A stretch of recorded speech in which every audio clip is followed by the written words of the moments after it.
Do you struggle with IELTS Speaking Part 3? Maybe you understand the question, but your answer is only 1 or 2 sentences. Or maybe you have ideas, but you don't know how to develop them. In this video, I'll show you a simple way to build stronger Part 3 answers, and how to make your answers sound more like Band 7. First, let's understand why Part 3 feels different. Part 3 is a discussion connected to the topic from Part 2, but the questions become more general and abstract. The examiner wants to hear you explain and justify opinions, analyze ideas, discuss issues, and speculate about possibilities. So giving a short personal answer isn't usually enough.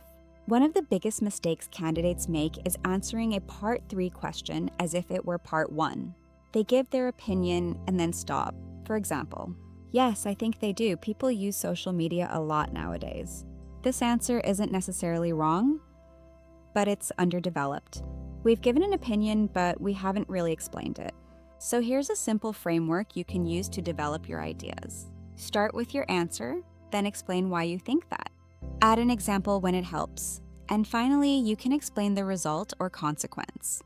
You don't need to use every step in every answer. Think of this as a tool for developing your ideas, not a script you have to memorize. What should you do after giving your opinion in Part 3? Exactly. Developing your reason is what helps turn a short response into a more developed answer. Now, let's try it together with an example question. Yes, I think many people spend too much time on social media because it's very addictive. That's a reasonable starting point. We have the answer and a reason, but we can develop it further. Yes, I think many people spend more time on social media than they probably should. One reason is that these platforms are designed to keep people engaged, so it's very easy to spend an hour scrolling without really noticing. For example, someone might check their phone for just a few minutes, but then continue watching videos or reading posts for much longer than they originally intended. As a result, social media can take time away from activities such as studying, exercising, or spending time with family. Now the answer has a clear position, an explanation, an example, and a consequence. Most importantly, the ideas are connected. Notice something important. We didn't suddenly use extremely complicated vocabulary. Notice something important. We didn't suddenly use extremely complicated vocabulary. That's a much more useful skill for Part 3. Now let's make the question more abstract. Notice that this isn't asking about your personal experience. You need to think about reasons that could apply more broadly.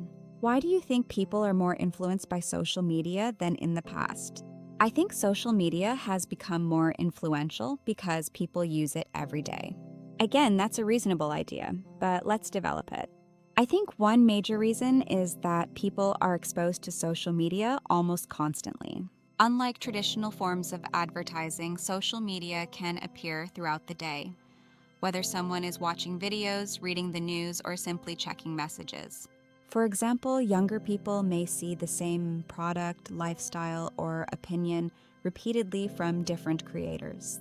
Over time, this repeated exposure can influence what they buy, what they believe, and even how they see themselves. This is what Part 3 is really about. Taking an idea and exploring it. Which is better for Part 3? Exactly. The goal isn't to sound complicated, it's to communicate and develop your ideas clearly.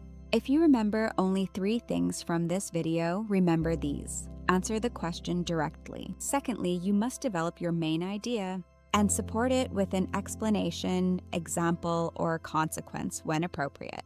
But there's one important warning. Don't memorize the exact sentences from this video and try to use them in your test. The goal is to learn how to develop your own ideas. The framework is there to help you think, not to give you a script. So, when you practice Part 3, don't just ask yourself, did I answer the question? Ask yourself, did I explain my idea? Did I develop it? Did I connect my ideas clearly? And did I support my opinion with something relevant? That's the kind of practice that can help you move toward a stronger speaking performance. And if you want to understand what really separates different IELTS speaking bands, Watch our Band 6 versus Band 8 breakdown next. You'll hear two answers and see exactly what makes one stronger than the other. Subscribe to IELTS Insight for more practical IELTS lessons.